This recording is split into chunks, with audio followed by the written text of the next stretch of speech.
All right, we're here to talk quickly about daylighting in Sausalito, California. As a quick summary, daylighting is this practice of creating red zones, clear areas near crosswalks so that drivers can actually see pedestrians and the pedestrians aren't blocked by the view of a car, especially if you've got a big SUV or a truck.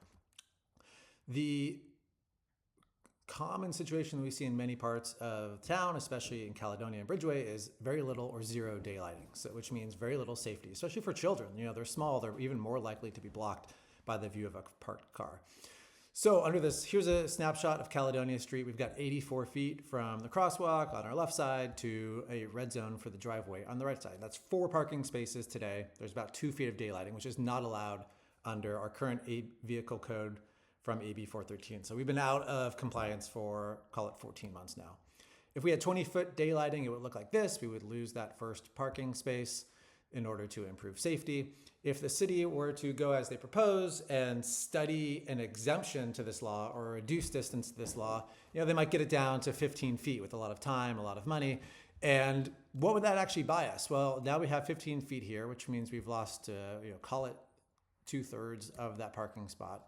We now have 69 feet from the end of the daylighting on our left side to the driveway red zone on our right side. If you try and squeeze 4 spaces there, that's 17 feet per space. Typically it's 20 to 24 feet. Like there's no way you're gonna make that work. This doesn't do anything in this particular spot. I took a lot of pictures around town. It's kind of the same story every time where it doesn't buy much. So I tried to find one spot. Like, can we find one spot where this actually does something if the purpose is to retain parking? So here's one that I found just on the other side of Caledonia. We've got 75 feet from the crosswalk to the fire hydrant red zone. There's 3 parking spots today and about 5 feet of daylighting currently. Still not enough, but there's something there. So if we took the 20-foot daylighting as we expect, we lose most of that spot. If it's 15 feet daylighting, we lose about half the spot.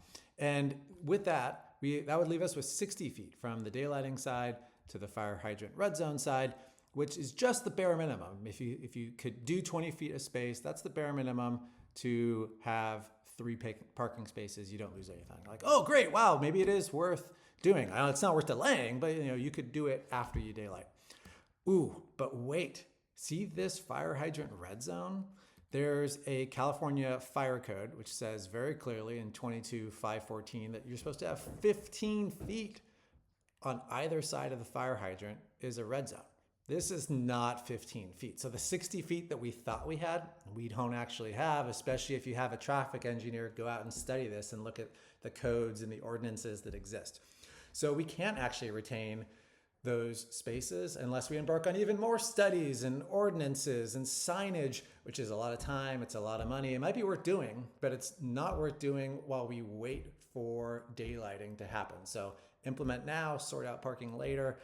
It's important, but safety trumps it. So let's get going.